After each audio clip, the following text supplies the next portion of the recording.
Hello po mga kababayan, kamusta po kayong lahat? And once again, welcome back to another episode of Simply Talkies Vlog.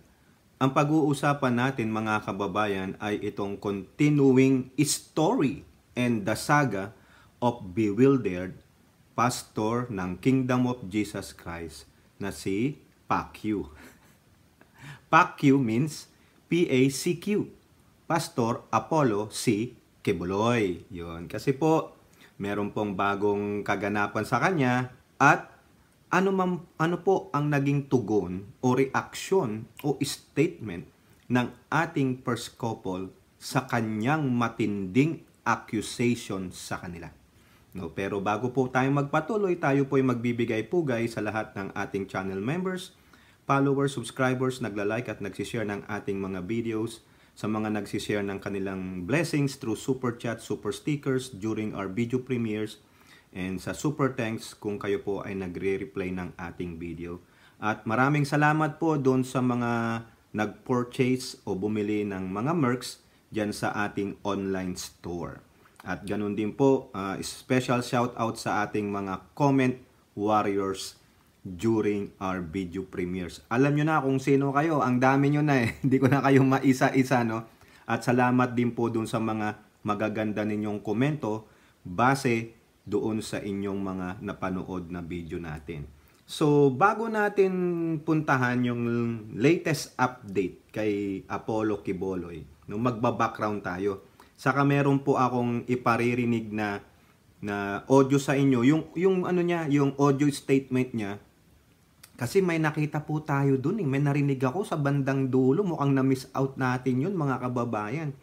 Kumbaga, siya ba ay lalantad na? Ako po'y gulong-gulo sa kanya talaga eh. Nagtatago, hindi siya pwedeng i-judge, pero tell him the truth. Mamaya mga kababayan, maririnig nyo at kayo ang magbigay ng inyong opinion. Mga 4 minutes audio po yun, audio statement niya. Kinuha natin dun sa kanyang ranting video. Pero for the meantime, ito po, no, pahapyawan natin itong mga article na ito. No? Sinasabi po dito na sa GMA News Online, ito po, PNP, no info on threat to Quibolo's life.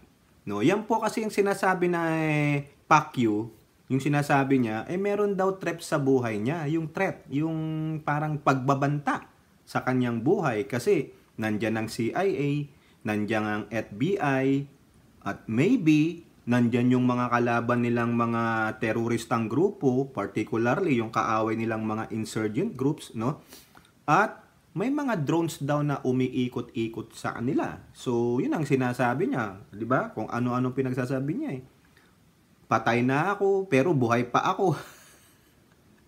Hilong-talilong si Lolo. Talagang sa paligay ko, walang script na binabasa yun eh. Out of from his mouth kung ano lang yung maisip niya dahil nga sa galit niya.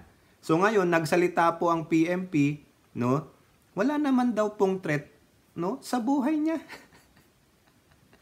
Ito po ang sabi ng PNP spokesperson through Colonel Jean Fajardo. Quote, sa ngayon, except for his pronouncement, wala pong natatanggap na information ang PNP with respect to the threats against his life. Ayan. Nako. Na ano tayo. Okay? So kung gano'n naman pala, kung merong threat, dapat pinablatter nyo na yan. Pinaalam nyo na sa police para alam din nila. So far, wala silang alam eh. Nalaman lang siguro nila nung napanood niya yung kanyang ranting, no? Eto pa. Fajardo said that if Quiboloy has basis for his claim, the PNP can provide him security upon request. As always po, not limited to him. Lahat po talaga, whether it is a government official or ordinary citizen na may natatanggap po na banta sa kanyang buhay, ay lagi naman pong ready mag-provide ang PNP po ng appropriate security if there is a request for one. Sa palagay nyo ba, gagawin niya ni Quiboloy? Paranoid po siya eh. Sa pagiging paranoid niya, baka hindi niya pagkatiwalaan ng pulis. Baka iisipin niya at nung kampo niya, wag, Baka yan ay kasangkot, no? Nung inaakusahan mong mga druggies, nagbubudo, nang kukulam. Yan, ganyan. Kaya wag. Kaya ang malamang, private army ang mangyayari. So for the meantime, sabi ng PNP, wala po kaming info na merong threat sa buhay ni Pacquiao. Okay? At the same time, sinabi rin ng PNP, dito po sa Inquirer.net, PNP offering help to serve subpoenas. Subpoenas, marami po yan. On Quiboloy. Kasi di ba both House of Congress nag-issue ng subpoena sa kanya. So ang sabi ng kapulisan, ready po kaming mag-assist sa inyo just in case you need our help to serve those subpoenas. Okay? Ito po sabi dito. The Philippine National Police has offered its assistance to Senate and House leaders in serving subpoenas to tele-evangelist Apollo Quiboloy, who has gone into hiding as he faces an investigation for allegations of trafficking and sexual abuse in his Kingdom of Jesus Christ sect in Davao City. Ayan po. Mabait pa rin ang kapulisan sa kanya. Di ba? Gustong protektahan ang buhay niya.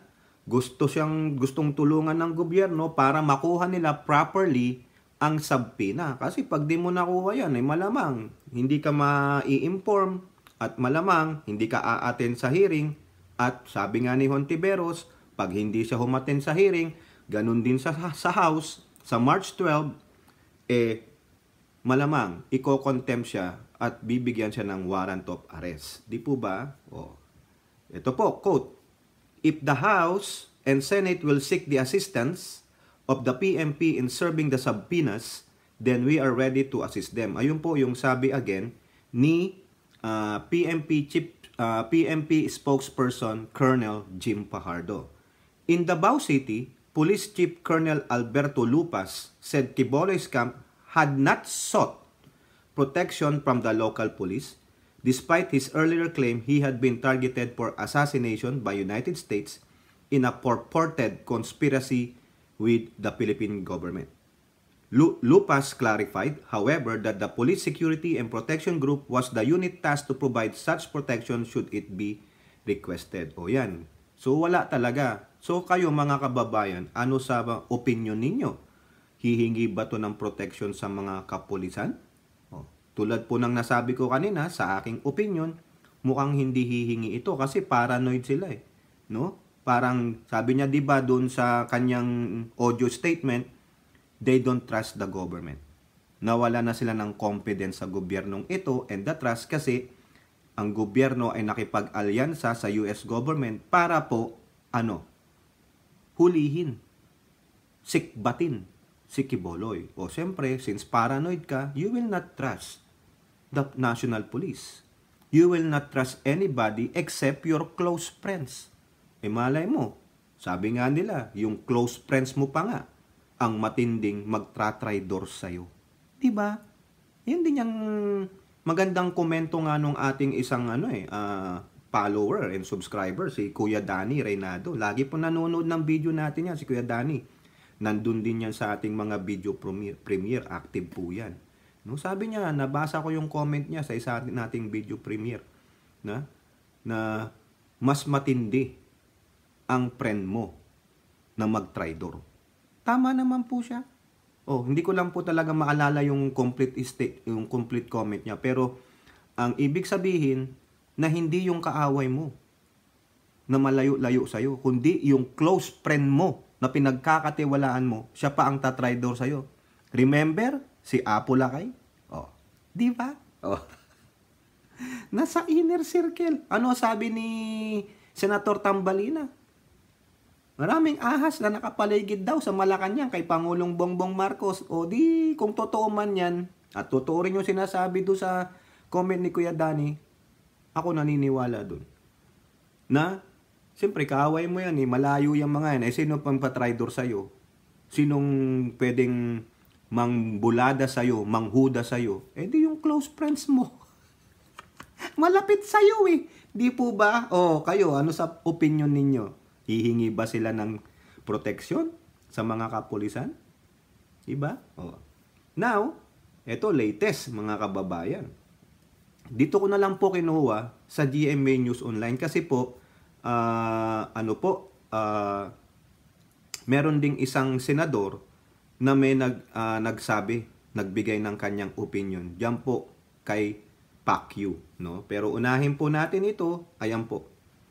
Quiboloy Camp receives Senate subpoena. So, ayun, nakuha na pala nila, na-receive na yung galing sa Senado. O, di po ba? O, ito po, sabi dito. The subpoena issued by the Senate against KJOC founding leader Pacquiao has been formally served. A photo shared with reporters by the office of Senator Hontiveros on Friday showed the subpoena was officially received by the KJOC. O yan, na-receive na daw po nila. No? Natanggap na. Ayan po, tingnan nyo po yung larawan na yan, no? Courtesy of dito sa X account nito kung sino man po ito. Okay? So yan, na-receive na. Wala na pong ano yan. Wala nang maidadahilan pa ang kampo ni Quiboloy na hindi namin natanggap. So there's no reason for him to attend. Because sabi diyan, kinakailangan siyang umattend in person. Hindi pwede yung representative, no? Di po ba? Mamaya malalaman nyo kung a-attend siya o hindi. Sino po ang naka-receive? Yung counsel niya o yung lawyer nila na si Attorney Maria Dina Tolentino on Thursday, February 22nd, 2024. Yan. O, ayan po. Ayan ang sabi. So, at least kahit papano, walang maidadahilan na hindi namin natanggap. Wala dun mali yung address kasi may nag-acknowledge na nung subpoena. Pero, hindi katulad nito, si Buwakang Ina.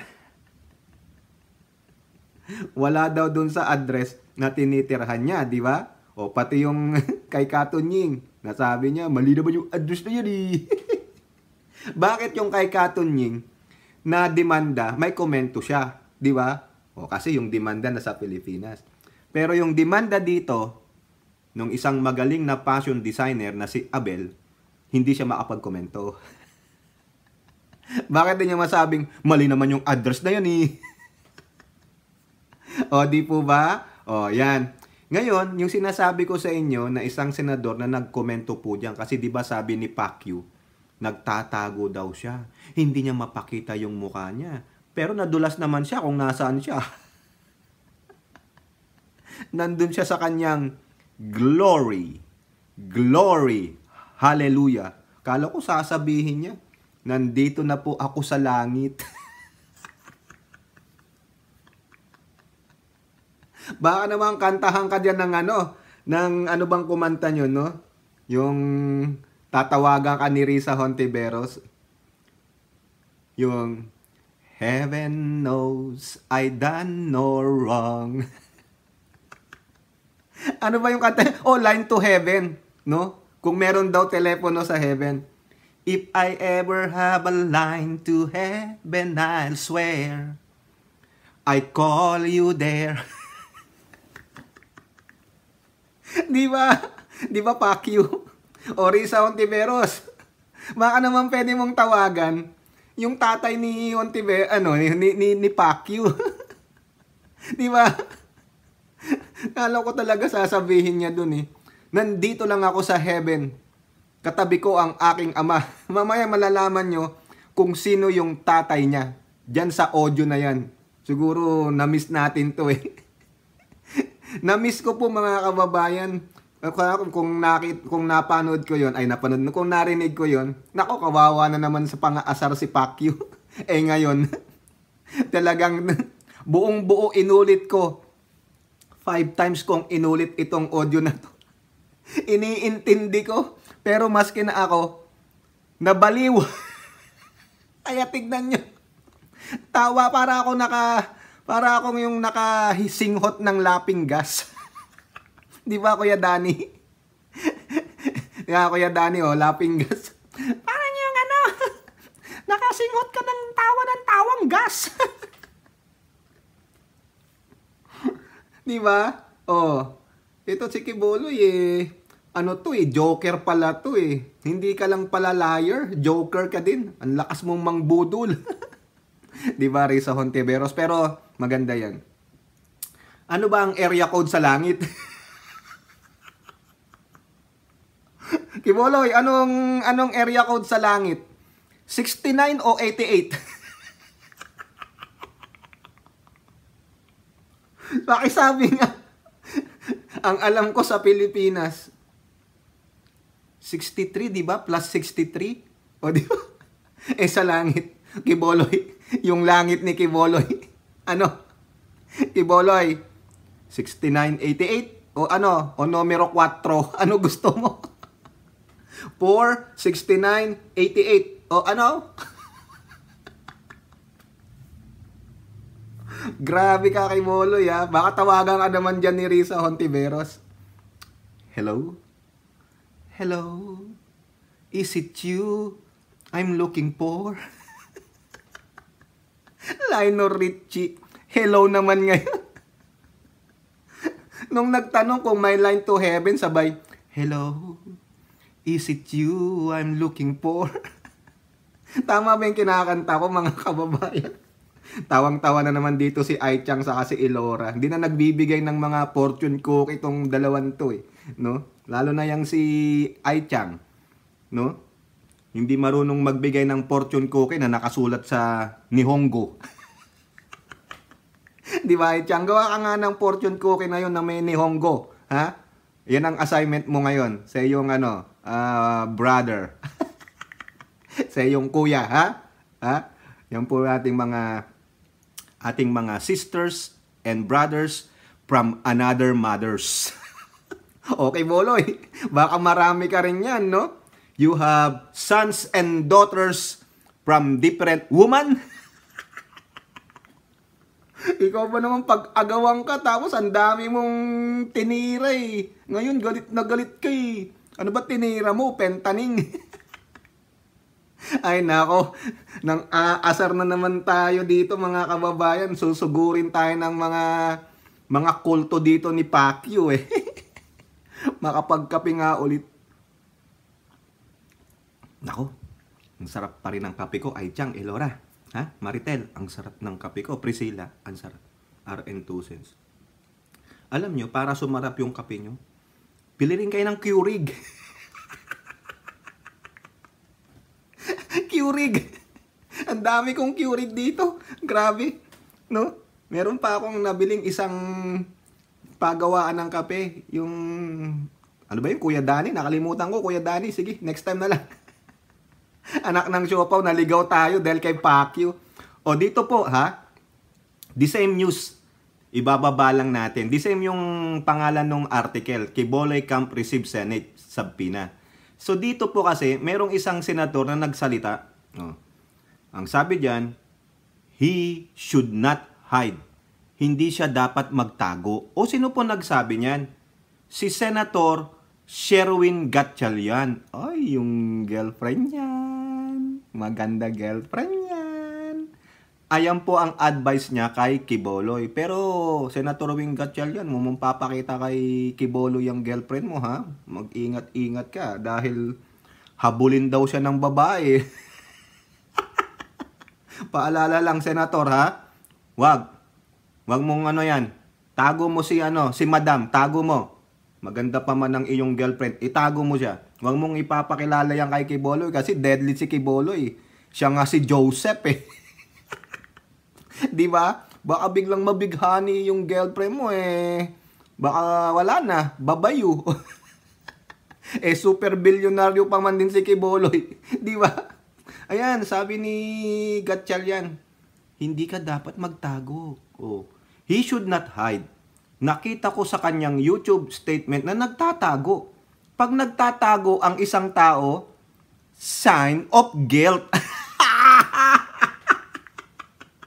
Yari, di ba? Parang maalala nyo yung sign of guilt. Boying Rimulya kay Tebes. Boying Rimulya kay Bantag. Nagtatago, on the line, equals sign of guilt. Yako, yari ka Gatchalian sa mga Kingdom of Jesus Christ cult. Susuguring ka nila, di ba? The best way, it is to respect the process. Pumunta siya sagutin ang mga tanong. Correct! Tama naman. Tama si Gatchalian, pero mag-antay ka ng mga balik ng mga kulto ni Pacquiao. Ha? Yan din ay isang oportunidad para sa kanya na i-clear yung kanyang pangalan at mapaliwanag niya ang katotohanan. Hindi lang naman ito side ng accusers, but side niya rin para masagot niya ang inaakusa sa kanya. Correct. But the question is, sinabi niya po sa unang statement niya, no, na hindi siya magpa-aristo. Hindi siya haharap. Kasi feeling niya, he is being vilified. He is being, guilty. No? Dahil nga dyan. Ang tanga-tanga mo Kung talagang gusto mong malaman namin ang katotohanan, iparating sa amin ang katotohanan na sinasabi mo na tinatanong mo kami. Ha? Mamaya malalaman nyo, tinatanong mo kami. Tell me, sabi niya, what is the truth? Ayun. Do you want us to tell you the truth? Now, be ready to handle the truth. Ika nga dun sa A Few Good Men ba yun? Yung kay Tom Cruise, na movie. Do you wanna know the truth? Sabi nung officer, si General ba yun? Di ba? Do you wanna know the truth? O sabi ni Tom Cruise, yes, I wanna know the truth. But you cannot handle the truth. Ayun ang masama sa'yo kay Boloy. Di ba? Do you want us to tell you the truth? But if we tell you the truth, can you handle the truth? Truth. Ano ba yun? Truth. Nabubulol ako No? Gago kasi itong si Kiboloy, itong Pacquiao na to Tutti frutti. Anak ka ng siopaw. Ikaw Pacquiao ka anak ka ng siopaw ka. Nabubulol ako sa'yo. Okay? O eto pa. Alisan natin si Senator Gatchalian. No? Senator, ang advice ko sa'yo, huwag mong palalapitin si beautiful girl mong girlfriend kay Kiboloy. Wag. Kasi alam mo na, he compared himself to Joseph the Dreamer. Masculine at magandang lalaki. Baka mamaya, wala na. Bye-bye love. Bye-bye happiness. Hello loneliness. I think I'm gonna die. I saw my baby with someone new. Okay, Kuya Danny. Awita mo. Ituloy mo nga yan, Kuya Danny. Ituloy mo. Hindi kalimutan ko yung lyrics. Di ba, Elora? Ay, wala. Sino bang may ganyan? Si Samdi. Baka may ganyan yan. Di ba? Ikaw, Samdi. Alam mo yan. No? Alam mo yan. Bye-bye, love. Hello, loneliness. Lonely. Si Kiboloy. Team song ni Kiboloy. Lonely. I'm Mr. Lonely. I have nobody. Anong yun? On my own. Woo! I am a soldier. Si Bango. Yan, di ba, Samdi? Huwag ka naman maging lonely, Samdi. Ikaw naman. Wag, be happy. No, ika nga nila always laugh because pag tawa ka ng tawa, mababatak yung facial features mo. Hindi ka na magiging Cruella de Vil. Ang masama ba kang maging kamukha mo yung mga goons sa pelikula? Ay, tuloy na natin to. Pasensya na kayo mga kababayan. Tawa na naman ako ng tawa dito. Kasi mamaya, sabi ko sa inyo, sa kakatawa natin, mamaya, serious na tayo. Serious, no? Kasi, may ipapanood ako sa inyo. No? Ipapadinig pala. Okay? Eto po. Since yun ang pinag-uusapan ay Senado, punta naman tayo sa House of Representatives. Dito po sa Politico News. Ayan. Magkikita po tayo. Gonzales urged Quiboloy to attend House probe on SMNI. Ayan po.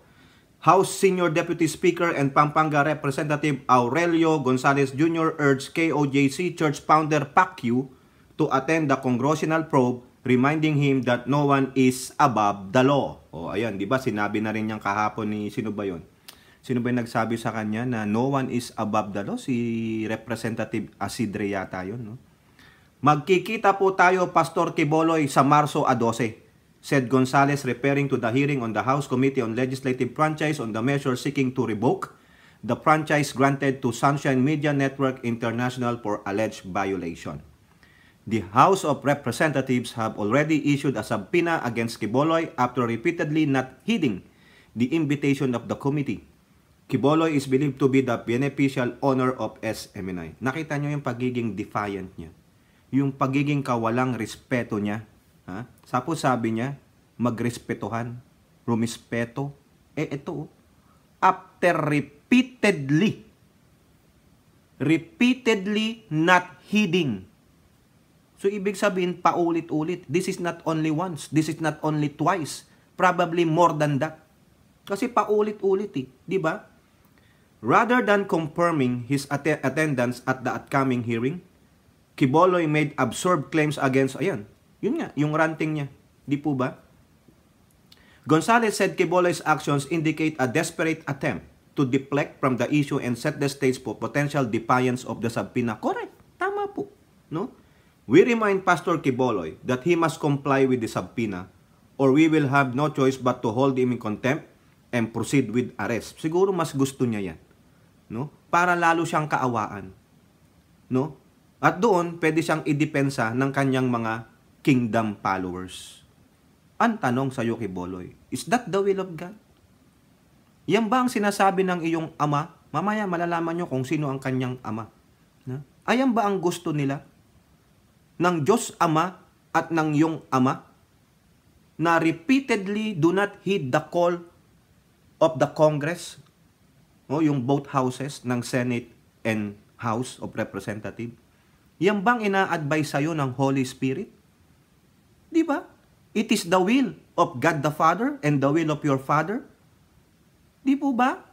Kung ikaw sinasabi mo, matuwid ka, matuwid, mabait, wala kang kasalanan, kasi galing ka na sa mismong kalangitan. No? Bakit ito? Nasaan ang kabaitan mo? Nasaan ang respeto mo? Wala. So therefore, yung lahat ng inatter mo tungkol sa iyong sarili, you are glorifying yourself, no? Inaangat mo ang sarili mo na para tignan ka namin na ikaw ay isang mabuting tao, ikaw ay galing sa Diyos Ama, na ang iyong Ama ay nandun sa langit, para ikaw ay aming kampihan at kaawaan. Hindi po eh. Kasi nandito ka Nandito ka sa mundo ng tao. Wala ka dun sa kalangitan. Sino dapat mong sunding batas dito sa mundo ng tao? Bakit hindi ka marunong sumunod sa batas ng tao? Dahil naakala mo, Diyos ka? Di po ba? Kung Diyos ka pala, bakit inaalaw mo na may mangyaring sakuna dyan sa Davao region? Why do you allow the sufferings, the hurts and the pains of those people kung ikaw ay naakala mong ikaw ay isang Diyos, na ikaw ay isang appointed son of God? Why? Nandiyan pala ang isang Diyos sa Pilipinas. Why do you allow sufferings, misdeeds, and all of these tribulations or whatever na nangyayari sa ating bansa? Isa ka palang Diyos. Why not help our country and the government to flourish para naman po matikman ng mga Pilipino ang kasaganahan, ang kapayapaan? Wala eh. Nag-i-instigate ka pa ng kaguluhan. You are urging the people to rise against this legitimate government. You are calling for the resignation of President Marcos, F.L. Lisa, and Speaker Martin. Instead, nakapayapaan, katiwasayan, ang sabihin mo, ang ginagawa mo kabaliktaran.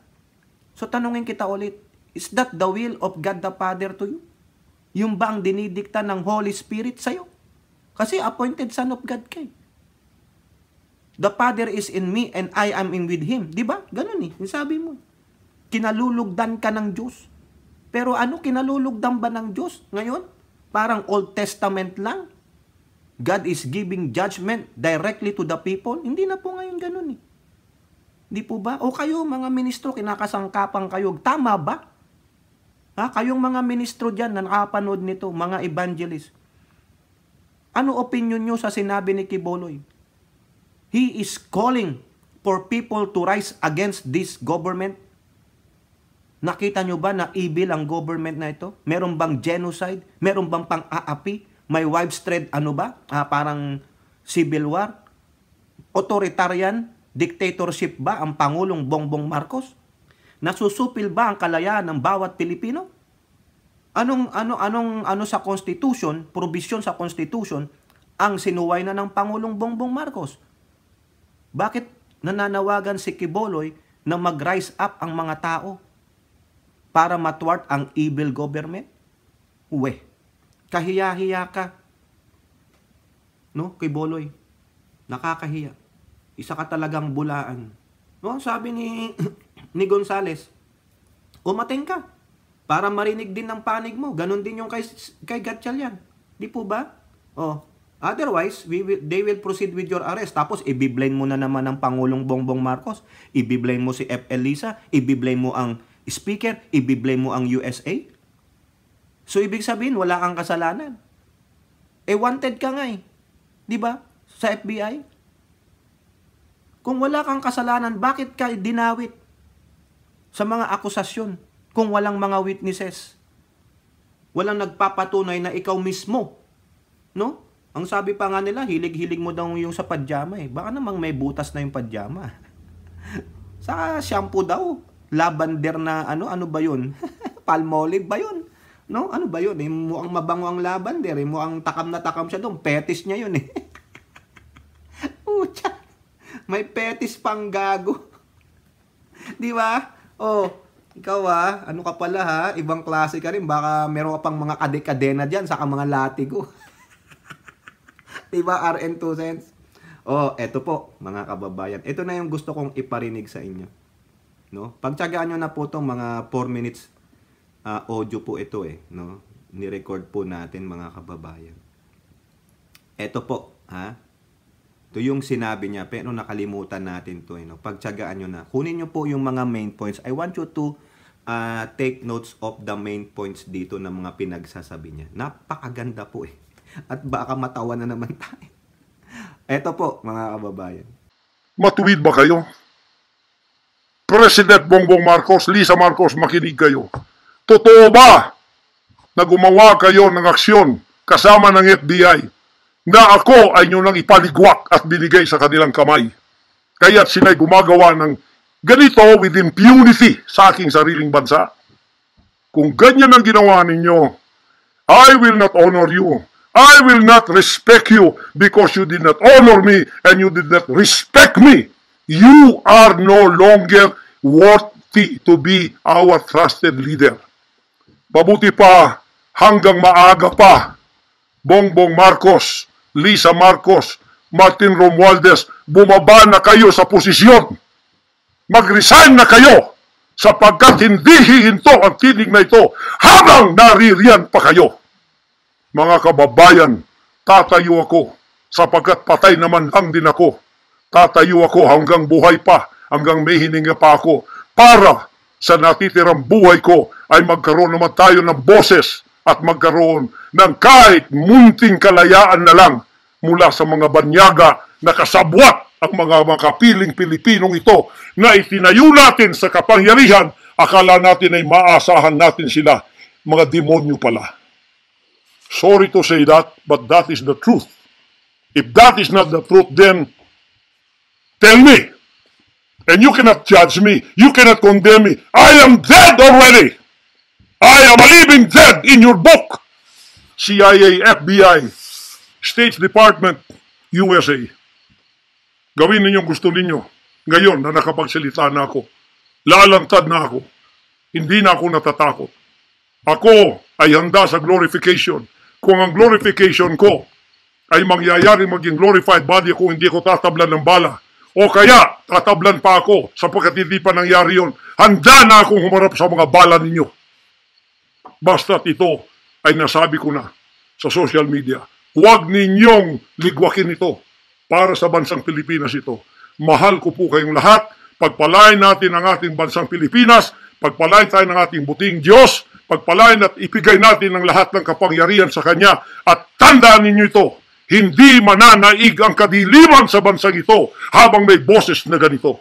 Sumunod po kayong lahat at tayo ay magkaisa ngayon para itaas ang bandila ng kalayaan ng ating bansang ibinigay ni Rizal ang kanyang dugo. Ibinigay ng ating mga heroes ang kanyang dugo. Ngayon, itong mga slaves na to ay hawak ang liig nila ng mga banyaga at tayo'y ipinagbili na sa kanila. Hindi ako papayag hanggang ako'y may buhay at hilinga. Total, patay naman din ako sa inyong libro. Okay na ako sa buhay ko. Masaya na ako. Meron na akong accomplishment. Handang-handa naman ako pumunta ng langit noon pa. 50 years ago, I was ready to go to heaven because I have been there thousands of times and I saw my mansion there. Nandito lang ako para sa aking bansang Pilipinas, para sa kaligtasan ng mga kaluluwa sa buong sanlibutan. Yun lang ang dahilan kung bakit ako naririto. Pero natatakot mamatay? Hindi po. Sapagkat ako'y nasa Kanya at siya'y nasa akin. Ano man ang mangyayari sa akin tulad ng aking amang si Jesus Christ, ipinako sa krus, ay handa po akong magalay na aking buhay sa isang worthy cause na sinasabi ko dito. Magandang gabi po, magandang araw sa inyong lahat. Hanggang dito lang, pagpalain tayo ng ating dakilang Ama. Sa Kanya lahat ang kapurihan at ang kapasalamatan at ang kaharian magpakailanman ay mananaig dito sa ating bansa at sa buong sanlibutan. To God, our Jesus Christ, be the glory forever. Amen. So yan po no, mga kababayan, yung kanyang party po yan ng kanyang audio statement. No? Sinabi niya rin naman, wag daw ligwakin yung kanyang video para daw ipakalat. O nga, ipapakalat natin yung katangahan niya. Kung liligwakin nyo tong video ko, edi, binaliwala nyo na, sinuway nyo na yung utos nung inyong gagong pastor, no? Si Pacquiao. Sabi niya, wag nyong ligwakin nito. Narinig nyo, di ba? Pakalat natin. Ipapakalat natin ang kapraningan niya, ang katangahan niya, ang kagaguhan niya, at kabaliwan niya. Ayan, lahat na lang. K. Mahilig ka naman sa K, di ba? Pacquiao.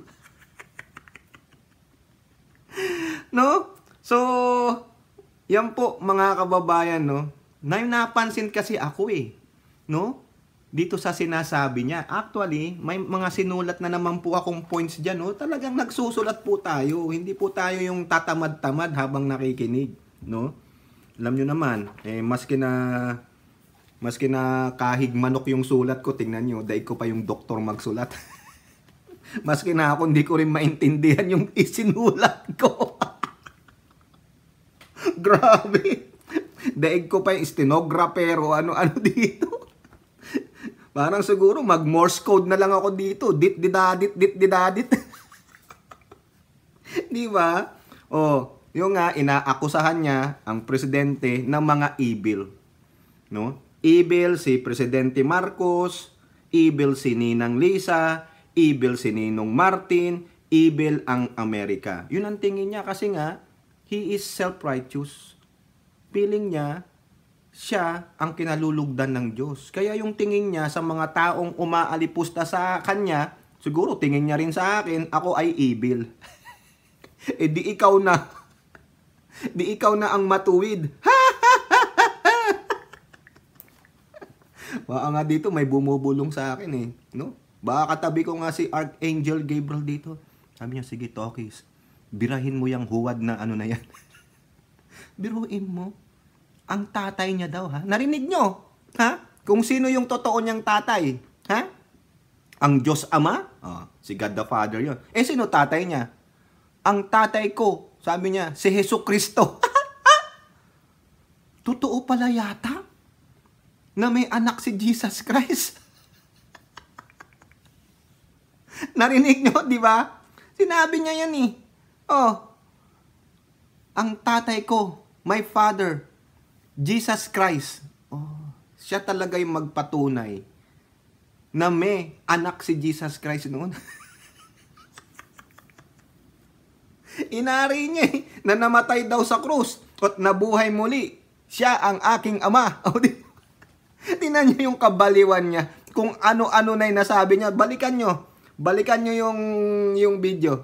Malalaman nyo. Nandyan yan sa latter part. Simulan nyo siya. Sinimulan ko to sa 34:50 o 34:49. Hanggang doon. Hanggang yung simula ko kay Pangulong Bongbong. Ha? Biruin nyo yun. Ang tatay niya pala si Jesus Christ. Grabe. Mamaya, makikita nyo pa yung pagiging blasphemous niya. Na? Ha? Hindi niya daw i-honor at irirespeto ang ating First Lady. At ang First Couple. Kasi they did not honor him. They did not respect him. Eh, ba't ka naman namin i-honor at irirespeto? Eh, wanted ka nga eh. Di ba? Ano re-respetuin yan? Tapos hindi pa marunong humarap sa mga nag-aakusa sa kanya. Oh, you are no longer worthy of a leader. Oh, hindi na daw worthy ng leader si Pangulong Bongbong at saka si Speaker. Kasi corrupt daw eh. Yung House of Representatives, corrupt. Kayo dyan ha, mga congressman, congresswoman, corrupt daw kayo, sabi ni Pacquiao. Ha? Magsi-resign na lang daw, o yan. At hindi daw siya titigil. Yung kanyang pananalita against the government, hindi titigil hanggat may hininga siya. Buti hindi niya nga nasabi na munting tinig eh. Pag narinig ko yun, merong YouTuber na munting tinig eh, aagawan mo pa. Di ba, munting tinig, aagawan ka pa ni Pacquiao. Buti na. Loko-loko. Pati ba naman yung YouTube mo na pangalan, aagawin pa, munting tinig? Grabe. Oh. Tapos sabi niya talagang delusional eh. Oh. Sabi niya, tatayo ako dahil ako ay patay na pero buhay pa. Parang pelikula lang ni Cardo. Di ba? Nabaril, natumba, patay. Maya-maya pag wala na, wala nang kasi. Tayo ka ulit, buhay ka ulit. Tumindig ka ulit. Zombie si gago. Di ba? Mga kababayan, hilong-hilo siya eh. Ha? Ano pa to? Para sa katotohanan at kalayaan. Oh, tapos sabi niya, ito yung sinasabi ko sa pelikula ni Tom Cruise kanina. Tell me the truth. Tell me the truth daw. Tapos sabi niya, tell me, but you cannot judge me. You cannot condemn me. Ang gulo, di ba? Paano pag sinabi ko ang katotohanan that relates to your judgment and condemnation? Oh, di ba? Tapos hihingi ka ng katotohanan sa akin. Eh pag sinabi kong katotohanan leads to condemnation and judgment, masisisi mo ba ako? Di ba sasabihin ko, I'm condemning you because you are a blasphemer. Oh, di ba? I'm condemning you because you are a liar. Oh, di ba mga kababayan? Oh, talagang hilong-hilo. Talagang siguro ito hindi lang pentaning, nagmixture. Parang tumira ka na ng virgin, tapos sinaluan mo pa ng mga cognac, yan, Blue Label, Johnny Walker, tapos nagbrandy ka pa, nagbadka ka pa, nagtequila o whatever, kaya hilong-hilo si Kupal. Di ba? Oh, tapos sabi niya, gawin nyo na ang lahat sa akin. Sabi niya doon sa USA, no? Gawin nyo na. Handa naman na akong mamatay. Lalantad na ako. Tapos nung una, sabi ko sa inyo hilong-hilo talaga. Hindi alam ang pinagsasabi ni Kupal eh. Nung una, nagtatago ako kasi nanganganib ang buhay ko. O ngayon, ready na daw siya. Ang bilis eh. Birin nyo, walang isang oras yun ha. Within the matter of 30 minutes. 36 minutes yung ranting niya eh. Oh, sabi nyo 30 minutes o 34 minutes. Kasi nandun to nandun sa range na yan eh. Nagtatago siya kasi nanganganib ang buhay niya. Ayaw niya ipakita ang mukha niya. Tapos sasabi niya dito, lalantad na ako. Handa ko nang salubungin ang mga balang iyaano nyo sa akin. Sa palagay ko, hindi naman ako tatablan. Ay, teka muna, kung hindi pa ako dumadating sa glorification ko. May glorification pa siya. Anong ibig sabihin ng glorification? Remember, sabi ni Christ yan, glorify me now, Father, for I will do your will.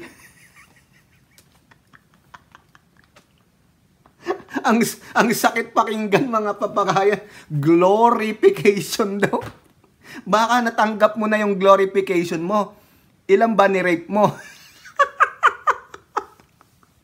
Kaya nga, di ba yung awitin na, Glory, glory, labande. Baka pati si Gloria, Gloria Labandera, tinira mo, kutang ina.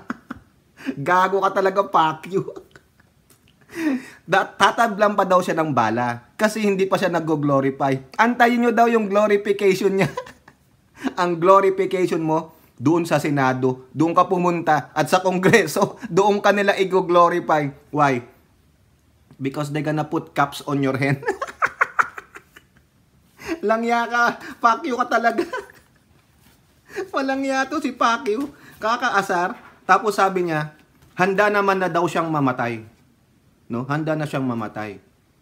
50 years ago, no? Nakapunta na siya ng langit. May mansion na nga daw siya doon sa langit eh. Kaso lang, dahil mahal niya ang bansa niya, bumaba siya ng Pilipinas. Doon siya. No? Meron na siyang mansion doon sa langit. No? Handang-handa na siya. Praning ang puti. Kaya pa-explain mo nga kay Boloy kung ano yung mansion niya doon sa langit. Baka naman ang daming girls doon. Yung 7 virgins ba nandun? Ang ina, delusional talaga. Ang lakas mambola ang puta. Baliw na baliw.